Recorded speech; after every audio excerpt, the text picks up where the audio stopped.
All right, hello, Kent Business College apprentices, and welcome. Are you ready to seriously build out your marketing toolkit? Because today, we are diving deep. We're going to sharpen your skills, figure out how to measure success, and honestly, just arm you with some major professional power-ups. So picture this. You've hit go live, the campaign's done its thing, and now it's just quiet. It's that classic kind of awkward, so now what feeling. But here's a thought. What if that exact moment, that uncertainty, was actually your biggest strength?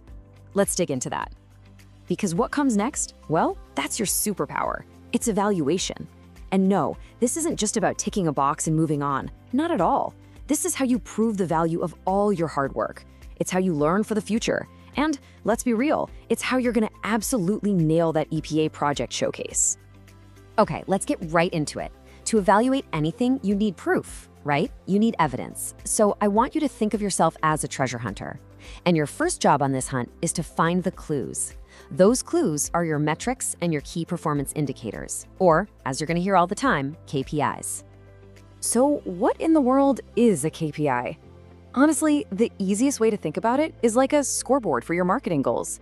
You know those SMART objectives you worked so hard to set? Well, KPIs are the actual hard numbers that tell you if you're hitting them. Simple as that. Are you winning the game? Your KPIs have the answer. First up on that scoreboard is awareness, and this one's super simple. It's just, did people even see your stuff? We're looking at things like reach, impressions, video views, all those numbers that tell you how big of a splash you actually made out there. All right, next up, engagement. Okay, so people saw your thing, but did they actually care? That's the real question, isn't it? This is where we start digging into likes, shares, comments, those click-through rates, the stuff that shows if your message actually landed. And now for the big one, the moment of truth, conversions. Did they do the thing? The thing you actually wanted them to do? We're talking about leads, sales, signups, downloads. This is where the rubber meets the road. It's where you measure the real business impact. This is the goal line for sure. And last but definitely not least, loyalty. Are you building a real fan base here, or are you just a one-hit wonder, Looking at things like repeat purchases and awesome customer feedback, that's what tells you if you've made a real lasting connection with people. So where is all this data treasure buried? Don't worry, I've got the map for you right here. You're gonna find it in places like Google Analytics, in your company's CRM, like Salesforce or HubSpot. You'll get it from surveys and feedback forms. And yeah, sometimes you gotta go old school and track it yourself in a trusty spreadsheet. Nothing wrong with that. Okay, treasure hunter, you've gathered all your clues. Now it's time to switch hats. Put on your detective hat. Because here's the secret. The data doesn't just talk on its own. Nope, you've got to investigate. You have to make those numbers tell their story.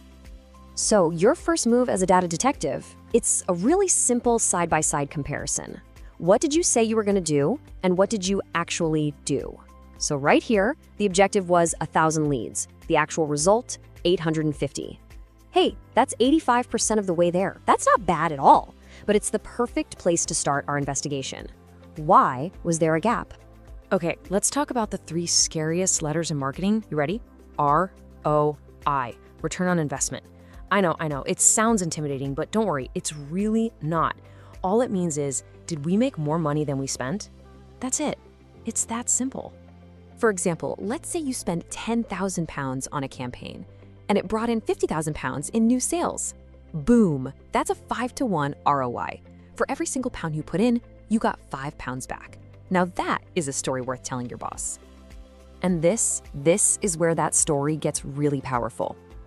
A 5-to-1 return is great, right? Fantastic on its own. But when you put it next to the industry average of, say, 4.3-to-1, well, now you can see you didn't just succeed. You absolutely knocked it out of the park. You're a rock star. And this brings us to a really crucial point. Evaluation isn't about getting a grade at the end. It's not pass-fail. Whether your campaign was a huge runaway success or, hit a few bumps in the road, every single project is a chance to learn. It's an opportunity to level up your skills. Think of it like gaining experience points in a game. Okay, I love this way of thinking. It's so honest. Because let's face it, no project is ever perfect. So the key to really powerful reflection is breaking it down like this. First, celebrate your wins. Like, hey, our email open rates were double the benchmark. That's amazing. But then you look at what could be even better if. maybe the Twitter engagement was kind of low. See, this isn't about failure. This is literally what professional growth looks like in real life. And that right there, that mindset is everything. Seriously, for your EPA report and honestly for your whole career, framing challenges as learning opportunities, not failures, is what separates the amateurs from the pros. It shows you've got resilience, you've got a growth mindset, and trust me, that's exactly what employers and assessors are looking for.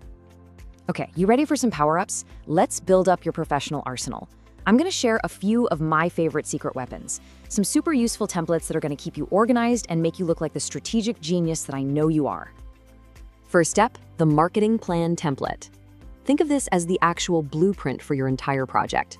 Using a structure like this before you even start means you've thought through everything. Your objectives, your audience, your budget, your KPIs, it's all there.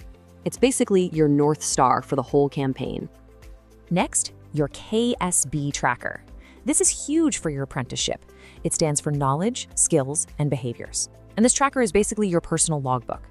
Every time you do something in a project, you map it back to these KSBs. Why? So when it's time for your EPA showcase, you don't have to scramble for examples. You'll have a mountain of solid evidence, all ready to go. All right, here's one for anyone who gets those launch day jitters. So basically, everyone. The pre-launch checklist. Is everything signed off? Is all your tracking in place? Has the team been briefed? Seriously, just running through a checklist like this is your ultimate safety net. It makes for a way smoother, much less stressful launch day. And hey, once the campaign's over, don't just close your laptop and walk away. Use a post-campaign checklist to wrap it up like a pro. It's just a simple guide to make sure you gather all your data, have that all-important debrief with the team, and, crucially, document all those valuable lessons you learned for the next time. Okay, now it's over to you, for real. I want you to pause this in a second and think about the last project or big task you worked on. Using that what went well, even better if framework we just talked about, what was one clear win and what was one powerful lesson you learned? Go on, give it a try. So there you have it. That's your toolkit. You now have what you need to not only do great marketing, but to prove its value and learn from every single thing you do. So apply these frameworks, use these tools, and go absolutely ace that endpoint assessment. You've totally got this.